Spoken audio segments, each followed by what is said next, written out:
Bom, sejam bem-vindos então a mais uma aula de Programação 2. Já vamos para aqui para a aula 10, encerrando o módulo 3 da disciplina, cujo assunto é sobrecarga de operadores. Bom, sobrecarga de operadores é mais um tema que está relacionado à capacidade da linguagem C++, mas ele também está relacionado a um conceito de orientação a objetos, que é o conceito de polimorfismo.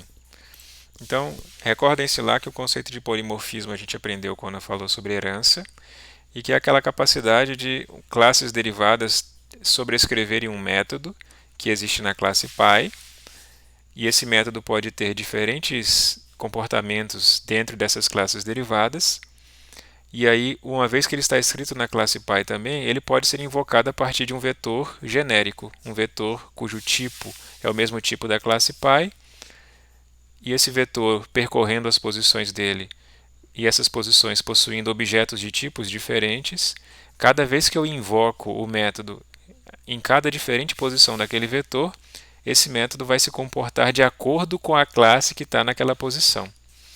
E aí você consegue, por exemplo, um comportamento como esse que a gente viu no trabalho, né?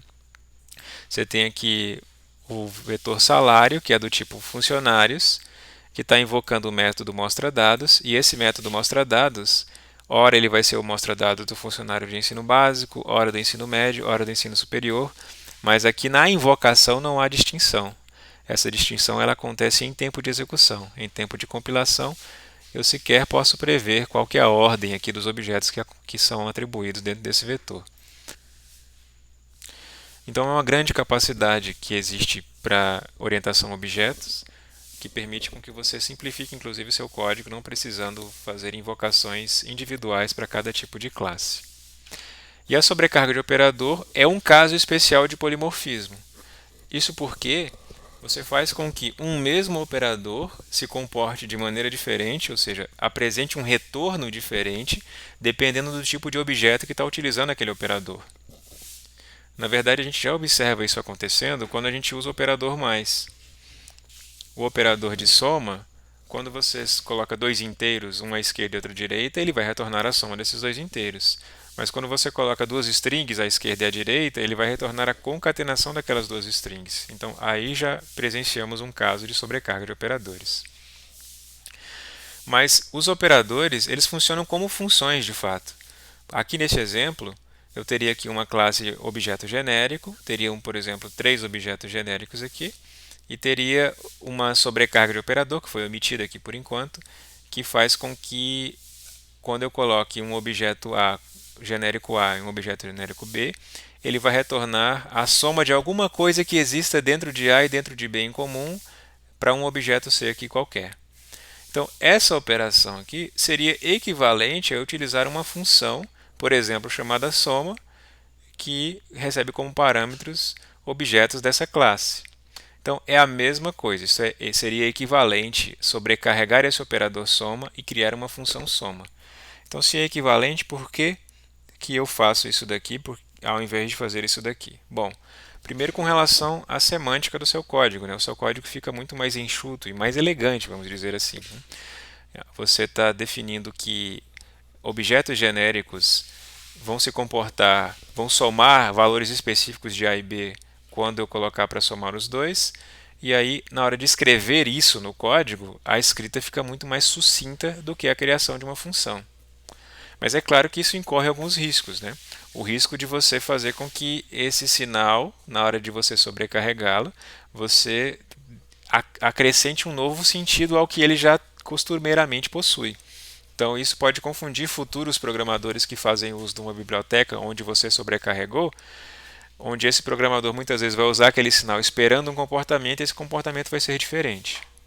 Então, é uma característica que, sabendo se utilizá-la, vai agregar muito à semântica do seu código, vai deixar seu código mais enxuto, mais elegante, mais prático, mas, dependendo da forma como for utilizado, pode complicar também. Então, a gente vai passear aí por algumas situações onde a gente descreve exemplos desses que eu acabei de mencionar. Bom, vamos começar aqui por alguns conceitos básicos de sobrecarga de operadores.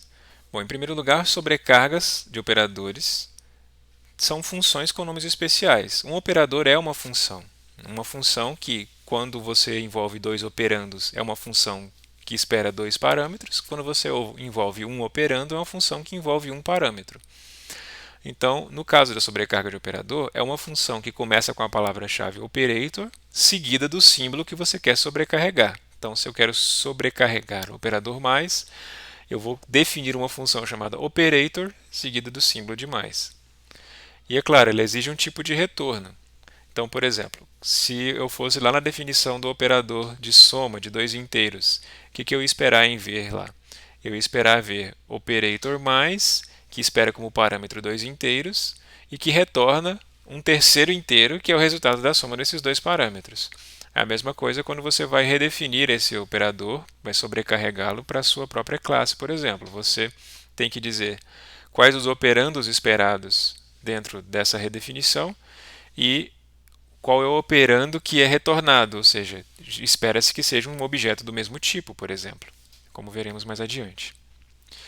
Então, é uma função que possui o mesmo número de parâmetros do operador original. Isso quer dizer que se o operador original utiliza dois operandos, se você sobrecarregá-lo, ele também vai ter que ter dois operandos. E se ele for um operador unário, ou seja, se ele utiliza apenas um operando, a sua sobrecarga vai ter que ter também apenas um operando.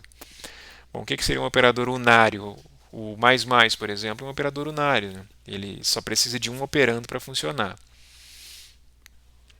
Outra característica que vale a pena mencionar na sobrecarga de operadores é que quando eles são definidos como métodos, ou seja, quando você está sobrecarregando um operador a partir de uma classe, isso é, você quer que um operador comporte-se diferente quando ele for associado a uma classe específica, quando esse método for definido dentro dessa classe, o primeiro parâmetro recebe o ponteiro this. Então, se você se lembra bem, o ponteiro this é aquele ponteiro que aponta para o objeto que está invocando aquele método. No caso de uma sobrecarga de operadores, de um operador binário, como é o caso aqui, você vai ter sempre dois parâmetros, onde o primeiro é sempre o objeto que está invocando. Bom, como assim? Então, sempre quando você tem lá por exemplo, um objeto A e um objeto B de uma classe obj, né? Essa classe exemplo aqui que eu estou utilizando, quando você tem lá uma invocação de A, um método específico aqui que recebe como parâmetro B, lá dentro do método match aqui, desse exemplo, qualquer referência a this seta alguma coisa, essa referência é sempre ao objeto que invocou. Bom, se a gente falou agora há pouco que A mais B seria o equivalente à soma de A e B, onde sempre o primeiro parâmetro é o operando da esquerda, essa associação do this se mantém também no caso de sobrecarga de operador. Isto é, sempre que eu for sobrecarregar um operador, e a gente vai ver que é algo parecido com isso, operator, o nome do operador, aqui o operando da esquerda e o operando da direita. Dentro aqui da sobrecarga de operador, qualquer referência a this sempre estará associada ao operando da esquerda.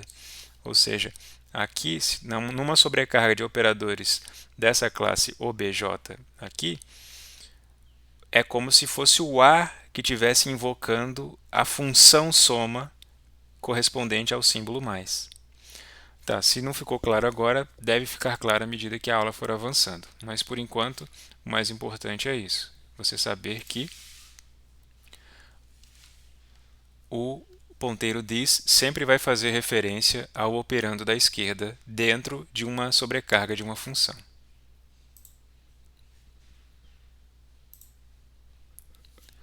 Continuando então com mais conceitos básicos. Funções devem ou ser membros de classes ou possuir ao menos um parâmetro de classe. Veja, nesse exemplo aqui, é uma tentativa falha de redefinir o operador de soma para somar dois inteiros. Então, isso aqui não existe primeiro, porque isso aqui já é feito, já existe, já é definido, já existe sobrecarga do operador para somar dois inteiros, um à esquerda e um à direita. Então, tentar redefinir isso aqui é impossível. Então, isso quer dizer que quando você for tentar redefinir aqui, geralmente vai ser para tipos não definidos pelo sistema. Vai ser geralmente para tipos definidos pelo usuário, estruturas ou classes. Isso quer dizer, portanto, que funções que sobrecarregam operadores ou devem ser membros de classes, ou seja, você está querendo redefinir um operador para ele funcionar com uma classe específica, ou possuir ao menos um parâmetro de classe. Você quer, por exemplo, somar uma classe com um tipo inteiro, ou uma classe com um outro tipo específico, ou uma classe com outro tipo de classe, dependendo do problema. Mas, em resumo, você não pode tentar redefinir uma coisa que já existe, e se você for redefinir um operador, fizer a sobrecarga dele, os objetos são passados como parâmetros, devem ser ou membros de classes, ou possuir ao menos um parâmetro de classe. Continuando então, nem todos os operadores podem ser sobrecarregados. No próximo slide você vai ver uma tabela que contém os operadores que não podem ser sobrecarregados. E somente operadores existentes podem ser sobrecarregados. Como assim? Bom, isso quer dizer que você não pode inventar um novo operador que não exista já definido na linguagem. Um exemplo, você não pode, por exemplo, inventar esse operador asterisco asterisco, que em algumas linguagens quer dizer potência, né? Elevar alguma coisa a uma potência. Então você não consegue definir um novo operador se ele já não existe na sua linguagem. Bom, além disso, temos que alguns operadores são tanto unários quanto binários. Temos exemplos aqui, né? O operador de soma.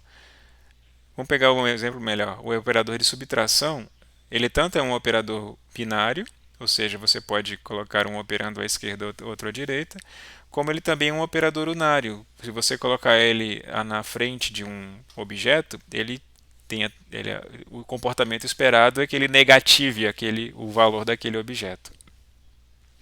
E por último, ordens de precedência sempre são mantidas. Isso quer dizer que quando você sobrecarrega, por exemplo, um operador de multiplicação e de soma para uma classe diferente, os operadores vão manter a mesma regra de precedência que eles já tinham, que é, no caso, multiplicação vem sempre antes de soma. Então, essa precedência será mantida mesmo após uma sobrecarga. Então veja que C++ permite que a maioria de seus operadores sejam sobrecarregados e uma minoria que não pode ser sobrecarregada, que são, por exemplo, o operador aqui de escopo, os operadores aqui de acesso de membros, né, de um acesso de membro normal, de um acesso de membro por ponteiro, e esse operador aqui que permite você fazer aquele condicional ternário, né, aquele if simplificado em uma linha só. Então, para ficar mais claro ainda que um operador é uma função, ou seja, quando você utiliza um operador, você na verdade também está utilizando uma função, você pode, depois de sobrecarregar um operador, chamar ele na forma de uma função. Então, se você sobrecarregou o operador de soma para objetos data1 e data2 de uma classe específica, você pode invocar esse método de soma também dessa maneira. O operator e o operador que você quer fazer, passando os parâmetros. Vejam que são funções equivalentes. Aqui é a mesma coisa. Você tem a sobrecarga do operador de soma e adição, que pode ser invocado a partir de um objeto. Então, nesse primeiro caso aqui, é uma função que não pertence, não é membro de uma classe. Nesse caso aqui, o operador foi sobrecarregado enquanto membro de uma classe. E lembra-se bem que, enquanto membro de uma classe, ele deve ser invocado a partir de um objeto. Então, tanto faz você fazer assim como assim, é o equivalente. A diferença é que aqui, como essa sobrecarga foi feita na forma de um método de classe, se você quiser invocar ela tradicionalmente, você precisa chamar o objeto da esquerda, né? Seria o operando da esquerda que é quem seria o responsável por invocar a função. E o operando da direita é aquele passado por parâmetro. Mas é claro que não faz sentido você utilizar as funções dessa maneira, porque você já está sobrecarregando o operador justamente para simplificar uma função na forma de um símbolo menor e mais fácil de serem compreendido de imediato. E também existem operadores que não são recomendados que sejam sobrecarregados.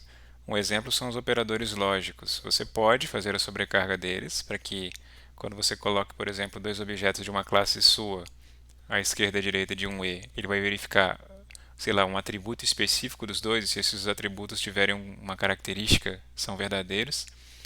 Mas na implementação original desses operadores, nas linguagens, ele sempre avalia primeiro o operando da direita. Desculpa, ele sempre avalia primeiro o operando da esquerda antes de avaliar o da direita. E se o operando da esquerda já der falso, por exemplo, ele sequer avalia o da direita. Então, o operando da direita será avaliado se e somente se o operando da esquerda não determinar o resultado. Se você fizer essa sobrecarga de operadores, a sobrecarga em si não vai preservar essa propriedade, ou seja, na sobrecarga ele sempre vai verificar os dois operandos da esquerda e da direita, independente da resposta do da esquerda.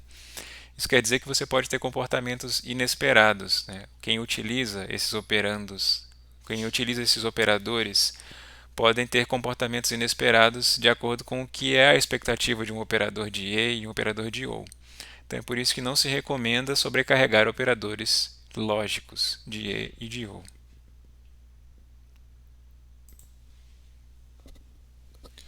Bom, também é possível você sobrecarregar os operadores de entrada e saída.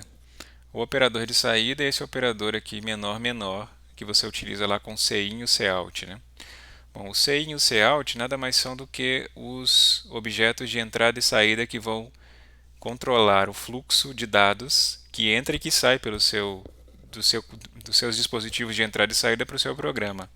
Então, quando você usa CIN, você espera que esteja utilizando como entrada o seu teclado. Como você usa COUT, você espera que esteja utilizando como saída o seu monitor. Dá para você controlar essa saída. Dá para você, por exemplo, orientar a sua saída para um log de erros, ou dá para você também orientar a sua saída para arquivos, por exemplo, né? Mas aqui, quando você passa CIN e COUT padrões, você geralmente está lidando com teclado e com monitor. Então, para sobrecarregar o operador de saída, você geralmente define o segundo operando, que é o objeto que você quer mostrar na tela, como const, porque bom, você não vai alterar nada dele, você vai só mostrar, então espera que ele seja constante. E você também trabalha sempre com a referência do objeto e não com a cópia desse objeto. Já que o seu objetivo é apenas mostrar na tela, não tem por que você fazer uma cópia dele para cá, basta enviar uma referência. Você também vai usar sempre aqui ou string, uma referência para o objeto que representa a saída padrão do seu programa, e ele vai retornar também uma referência para o objeto OString. Então, em resumo, o que é a sobrecarga do operador de saída? É uma forma de você criar uma saída padrão para objetos de uma classe. Então, imagina aqui que existe uma classe SalesData, que tem como atributos Revenue, Average Price, Units Sold e um outro método aqui que imprime ISBN. Então, dá para ver aqui que por isso seria ISBN, que seria como um livro, né? um item bibliográfico. Então, o que ele está dizendo aqui? Ele está dizendo que esse operador aqui, quando for utilizado com um objeto do tipo SalesData, ele vai mostrar na tela ao mesmo tempo o ISBN, seguido de um espaço, seguido de unidades vendidas, valor e preço médio dele aqui. Então ele está dizendo que toda vez que eu passar um objeto SalesData para ser impresso na tela com o operador aqui menos menos de saída, ele vai imprimir esses itens, esses atributos desse objeto, seguidos, separados por espaço. Também é comum que você não coloque quebra de linha dentro da sobrecarga do operador. Você deixa com que a quebra de linha seja colocada pelo endl, lá por exemplo, fora disso. E aí no fim você retorna o objeto de saída. Bom, para começar a exemplificar tanto a sobrecarga desse operador de saída que eu acabei de mostrar no slide, quanto a sobrecarga de outros operadores, eu vou usar aqui como exemplo uma classe genérica chamada produto, que tem esses atributos aqui, e ela oferece dois tipos de construtores para criar objetos dela. Veja que é um construtor padrão que não espera parâmetros e que inicializa com valores padrões aqui para os atributos, e um outro construtor que espera 3 atributos como parâmetro, e os outros dois atributos ele inicializa com 1 para a quantidade e com um preço total correspondente ao preço unitário. Então, aqui, veja que lá na sobrecarga do operador de saída, que é nesse trecho de código, veja que é praticamente igual ao protótipo que foi mostrado no slide, obedecendo sempre os mesmos termos que foram definidos. Por exemplo, o objeto que você quer imprimir na tela é constante, é uma referência para ele. O objeto de saída padrão também é usado como referência. E aqui, veja que eu estou imprimindo os atributos de maneira direta. Para imprimir atributos de maneira direta, ou seja, para acessar esses atributos a partir do objeto, e esses atributos sendo eles privados, isso precisa ser definido como uma função amiga. Então veja que é exatamente o que está acontecendo aqui. A sobrecarga do operador de saída foi definida como uma função amiga da classe produto, e por isso eu consigo acessar os objetos diretamente. Bom, você poderia fazer isso sem que fosse uma classe, um método, uma função amiga? Poderia se você criasse métodos para acessar os atributos. Você criaria um método getCode, getNome, getPreço, e aí você poderia sobrecarregar o operador sem precisar fazer uma classe, sem precisar fazer uma função amiga, acessando os atributos a partir dos gets correspondentes. Mas aqui também a gente utiliza isso para poder refrescar na memória de vocês aí o conceito de funções amigas, e também porque você não precisa aqui criar um get e um set para cada um desses atributos, a classe vai ficar grande, né? Então, o que temos aqui? Temos que o produto passado como parâmetro para essa sobrecarga de operador aqui vai imprimir os seus atributos em sequência, separados por espaço, e vai retornar a saída que foi definida para a saída que invocou essa função. Então, aqui cout seria a minha saída padrão, seria quem está invocando isso daqui. O cout invoca, passa o P1 como parâmetro e passa o próprio cout como parâmetro. Então veja que foi instanciado um objeto P1 com o código 1, o nome sabão e com o preço 5,99, e aqui a impressão dele na tela. Então veja que bastou colocar cout P1 e ele já vai entender que, bom, se eu estou querendo imprimir um objeto P1, que é da classe produto, já existe um operador que contempla essa classe produto. Então ele vai se comportar dessa maneira. No código em si, a impressão fica simplificada. Veja que cout P1 ele já vai entender que eu preciso imprimir naquele formato. Então, a sobrecarga do operador de saída tem essa capacidade de formatar uma saída padrão para um objeto de uma classe, parecido com a definição do método toString que existe em Java. O toString é um método que já vem definido para qualquer classe Java, mas que quando você o redefine dentro de uma classe, você quer definir como que é a saída padrão daquela classe, como que você quer que seja impresso o objeto completo daquela classe. Aqui, quando você diz cout menor menor P1, você está invocando, se foi redefinido, o operador aqui, e ele vai imprimir nessa característica, como podemos ver aqui. Lá tem duas impressões, né? Por isso que a gente está vendo duas impressões aqui, mas é justamente isso, ele está imprimindo o código, o nome, o preço, a quantidade e o preço total, né? Que é quantidade vezes preço.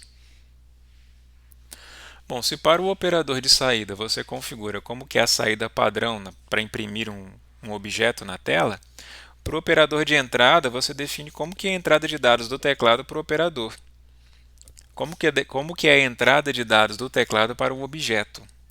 Então, quando você sobrecarrega o operador de maior maior, ele também espera o objeto que representa o fluxo de entrada do seu programa, geralmente o teclado, como eu tinha já falado, e o objeto que vai receber esse fluxo de entrada. Então, o que ele está fazendo aqui? Ele está dizendo, olha, pega o fluxo de entrada e joga o primeiro valor digitado para número do livro, o segundo valor digitado para unidades vendidas e o terceiro para preço. E aqui convém também você checar se os inputs foram bem sucedidos, ou seja, se os valores que você entrou até aqui foram bem sucedidos, esse IS vai retornar true aqui e ele pode continuar. O que ele está fazendo aqui nesse exemplo? Nesse exemplo ele está primeiro lendo esses três itens aqui, depois verificando se ele leu corretamente. Se ele leu corretamente, ele vai ler esse quarto item aqui, que é na verdade o resultado de uma soma de dois itens, de uma multiplicação de dois itens. Se isso aqui não foi lido corretamente, ele vai retornar um objeto genérico. Então, nessa definição dessa classe SalesData, no exemplo do livro, esse construtor aqui sem parâmetros retorna um objeto genérico inicializado com valores padrão, 0, 1, por exemplo. Então ele está dizendo, olha, se eu não li corretamente, retorne um objeto que foi lido, que foi definido pelo parâmetro, retorne um objeto que foi definido pelo construtor padrão.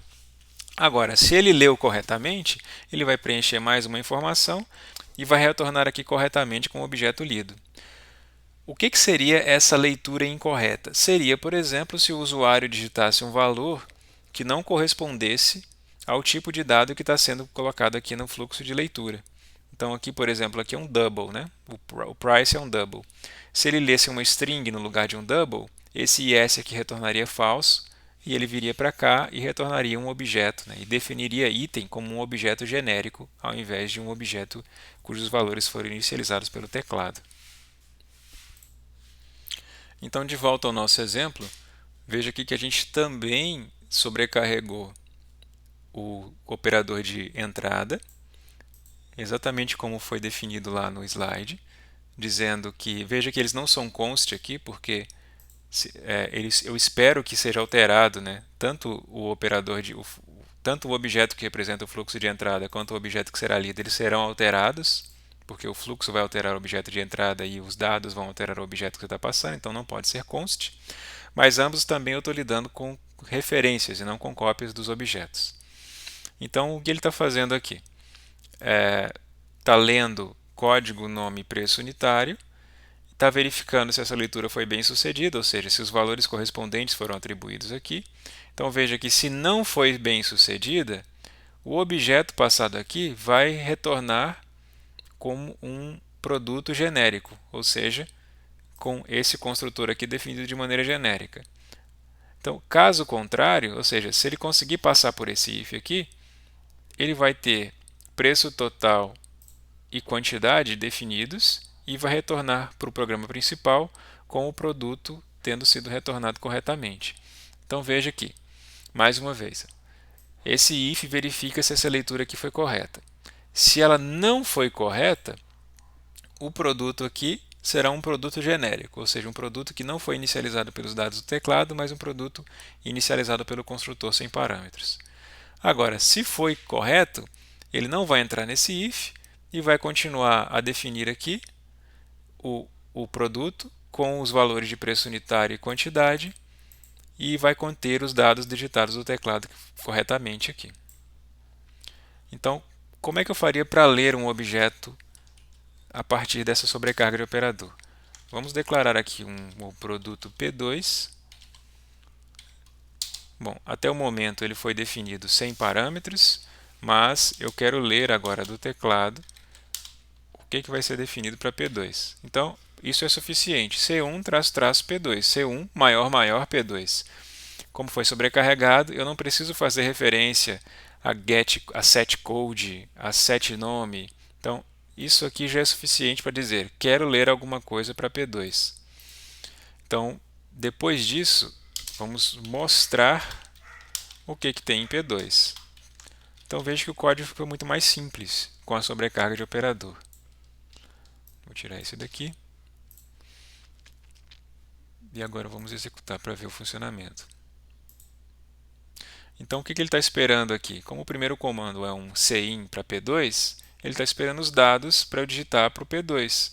Bom, o que ele espera que eu digite para ele? Ele espera que eu digite um código, um nome, um nome e um preço unitário. Então, vamos lá. O código dele é 2, o nome é leite e o preço unitário é R$ 4,99.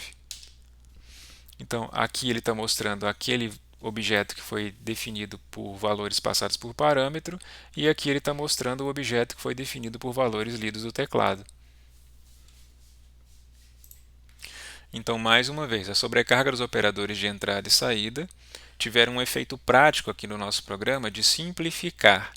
É claro que se você sobrecarrega um operador, você precisa prover o usuário desses objetos aqui de informações suficientes para que ele saiba o que é esperado, por exemplo, na leitura e o que é esperado, por exemplo, na escrita, na mostra dessas informações. Então, se eu só coloco CI em P2 aqui, não está claro, por exemplo, qual que é a sequência de dados que ele espera que seja digitado. Então, tudo isso também reforça a necessidade de documentação correta do seu código, no sentido de prover essas informações para o usuário saber, quando ele usar um operador que foi sobrecarregado para uma classe específica, ele saber exatamente o que esse operador espera para ser entrado de dado para esse objeto P2 aqui. A mesma coisa, o que ele espera que seja mostrado na tela quando eu usar esse operador sobrecarregado para objetos dessa classe. Então vamos agora a um exemplo de como são sobrecarregados operadores aritméticos. Esse exemplo é sobrecarregado um operador de soma. Então, se você quer sobrecarregar um operador de soma para um objeto de uma classe específica, você precisa definir o que você quer somar dentro daquela classe. Nesse caso desse exemplo aqui, lembra que SalesData refere-se a livros?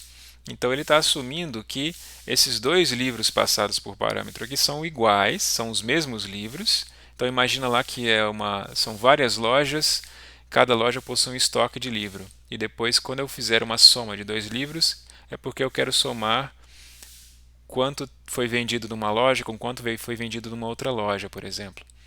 Então, nesse caso aqui, essa operação de soma dirá respeito a essa característica dentro desse programa. Uma soma de dois livros considera o estoque desses dois livros dentro de uma loja, por exemplo. Isso quer dizer que esse operador de soma ele vai ter diferentes comportamentos dependendo do contexto onde ele foi utilizado. No exemplo que eu estou utilizando, o operador de soma, que foi definido aqui também como uma função amiga, o que não é obrigatório, você pode definir ele como uma função, mas aqui, como eu quero acessar os atributos dessa classe diretamente, então eu defini ele como uma função amiga. Mas no caso do meu operador de soma, o que ele faz? Ele considera que eu estou somando dois produtos iguais, então veja que ele acrescenta mais um na quantidade, e aí ele atualiza o preço total desse produto. Então, ele está entendendo aqui produto como sendo o item de uma fatura de uma conta. Então, pensa lá, por exemplo, como se fosse um caixa passando lá o seu leitor de código de barras nos produtos que você fez na sua compra. Então, você vai lá e passa lá um sabão em pó, aí foi passando outros produtos, de repente chegou um outro sabão em pó igual. Quando ele passa, é o que estaria acontecendo aqui. Ele está considerando que é o mesmo produto, então eu aumentei a quantidade desse mesmo produto e mudei aqui o preço total para aquele produto. Não é geralmente o que você vê nos caixas, né? Geralmente ele coloca separado, então ele não agrega os dois produtos numa linha só e dizendo, olha, teve dois disso daqui. A não ser que ele lance lá manualmente, né? A não ser quando o caixa geralmente vai lá e lança dois disso aqui, aí aparece para ele. Mas eu espero que vocês tenham compreendido aqui o exemplo. Ele está dizendo que quando eu faço a soma, nesse contexto aqui da classe produto, a soma de dois produtos representa produtos iguais, quando somados vão aumentar a quantidade que referencia eles e vai considerar um novo preço total. Então veja que a sobrecarga do operador de soma considera que quando dois produtos são somados, vai gerar um terceiro produto, que é esse produto soma. Então veja, foi criada uma nova instância da classe produto aqui. Essa instância recebeu o produto da esquerda, ou seja, o produto que foi colocado antes do operador. Foi somada a quantidade dele de 1 para 2, por exemplo. Foi modificado o preço total e foi retornado o operador e foi retornado o novo produto decorrente dessa soma dos dois. Isso aqui poderia ser outra coisa, por exemplo. Poderia ser a soma de dois produtos é a soma do preço dos dois, por exemplo. Mas aqui nesse exemplo, se eu pego aqui, por exemplo, tem P1 e P2. Depois que eu li P2, eu posso fazer um produto P3, receber a soma de P1 e P2. Bom, o que seria esse P3? Então, vamos colocar aqui para imprimir o P3, para que a gente visualize a nova característica dele.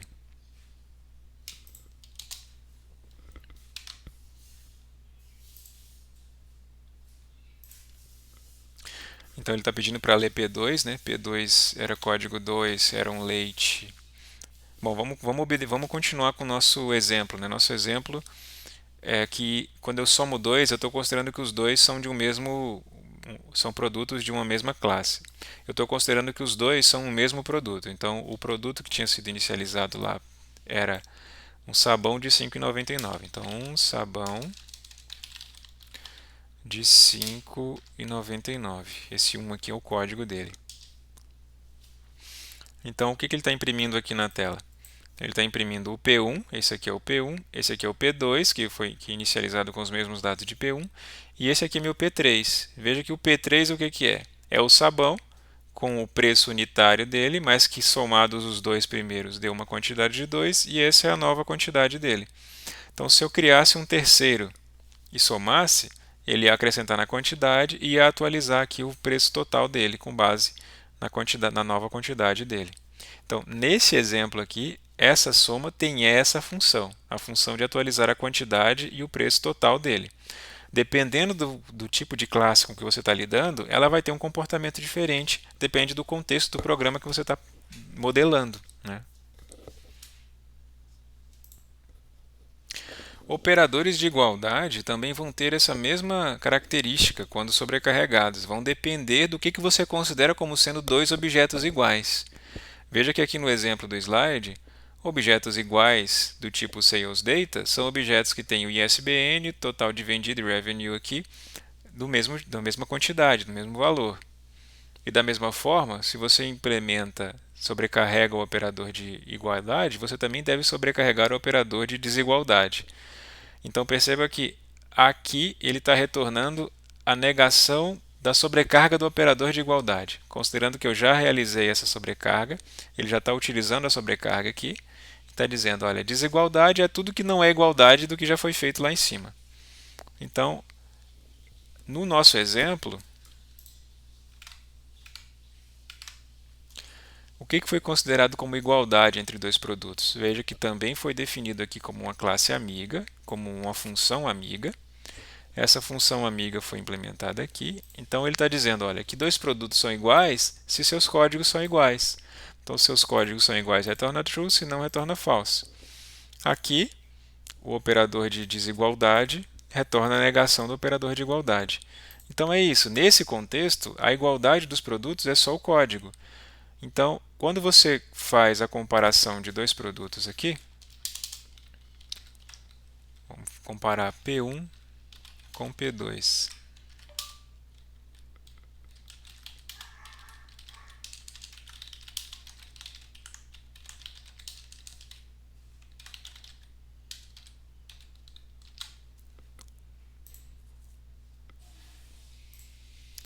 Então, se o meu P2 for 2 leite 4,99, veja que ele não imprimiu nada na tela, né? Ele deveria imprimir são iguais somente se forem iguais. Agora, se eu cadastro o produto como um sabão, mesmo se eu coloco aqui sabão minúsculo e mesmo se eu coloco outro preço, ele vai considerar são iguais porque para ele é igual, basta que tenha o mesmo código, né? Então imagina lá no contexto do supermercado, se for aquele código lá de barra 789, alguma coisa, é o suficiente para ele saber que um produto é igual ao outro. Então eu estou tentando trazer pelo menos para um contexto aqui mais próximo da nossa realidade, né? Mas, mais uma vez, a forma como você vai definir o que é igualdade entre duas classes que você definiu depende do contexto dessa classe, de que classe que é. Por exemplo, você está ali modelando um carro. O que você considera que um carro é igual ao outro? Você pode considerar que é só o chassi do carro, né? Se o chassi for igual, por exemplo. O que você considera que um funcionário é igual ao outro? Você considera, sei lá, que o CPF dele é igual. Ou pode ser apenas um atributo, ou pode ser um conjunto de atributos que definem que uma coisa é igual à outra. Vai depender do contexto que você está implementando. Bom, e por último temos também a sobrecarga de operadores relacionais. Aqui a gente fez a sobrecarga apenas ao operador de menor. Então, o que é considerado como sendo um produto menor do que o outro? Bom, nesse exemplo aqui, um produto é menor do que o outro quando o preço unitário de um produto é menor do que o preço unitário de outro produto. Mas, mais uma vez, isso também vai depender do contexto da classe que está sendo implementada. mas o fato é que quando você sobrecarrega, você consegue escrever uma comparação de maneira muito mais simplificada do que colocar lá P1 ponto preço unitário menor do que P2 ponto preço unitário, né? Se resume a tão somente essa linha aqui. Então, cada um dos operadores relacionais também podem ser sobrecarregados, né? Menor, maior, menor igual, maior igual. E é claro que eles precisam considerar também todos os outros que já foram sobrecarregados. Então aqui claramente haveria um conflito entre o que é menor e igual, por exemplo, porque igual aqui é quando os códigos são iguais e menor aqui é quando os preços unitários são diferentes, né? Um é menor do que o outro. Então, menor ou igual aqui, ele poderia entrar numa seara onde ele está dizendo que o preço unitário é igual, enquanto que o igual aqui já está dizendo que é o código que é igual. Então, há uma preocupação também na hora de sobrecarregar operadores para que essa relação dos atributos seja obedecida ao longo da sobrecarga dos novos operadores, para que você, na hora de sobrecarregar um novo operador, não desrespeite uma regra que você definiu anteriormente. Então, mais uma vez, é um tipo de função, de funcionalidade da linguagem que facilita muito com relação à clareza do código. O código fica mais enxuto, mais fácil de ser lido, mais interpretável, mas que quando mal utilizado pode complicar a situação, né? Pode deixar com que o usuário desses objetos dessa classe espere uma coisa e aconteça outra na medida em que ele for utilizando esses operadores. Mas, se utilizados com sabedoria, né, com discernimento do que cada um deles deve representar dentro dessa classe, eles vão ajudar a deixar seu código mais enxuto, mais claro de ser, e mais fácil de ser compreendido. Então faremos aí um exercício, então faremos aí um trabalho relacionado a essa sobrecarga de operadores. Esse arquivo aqui vai estar disponibilizado para vocês. Lembrando que você pode tanto definir a sobrecarga como membros, como a gente fez aqui, né? Todas elas foram membros dessa classe produto. Como você também poderia definir isso aqui como uma classe separada, desde que você configurasse os acessos corretos aos atributos que são privados. Então vai ficar a escolha de vocês definir isso aqui como atributos, como membros de classe ou como funções fora da classe. No mais é isso, eu agradeço quem acompanhou a aula até aqui. Muito obrigado e até a próxima.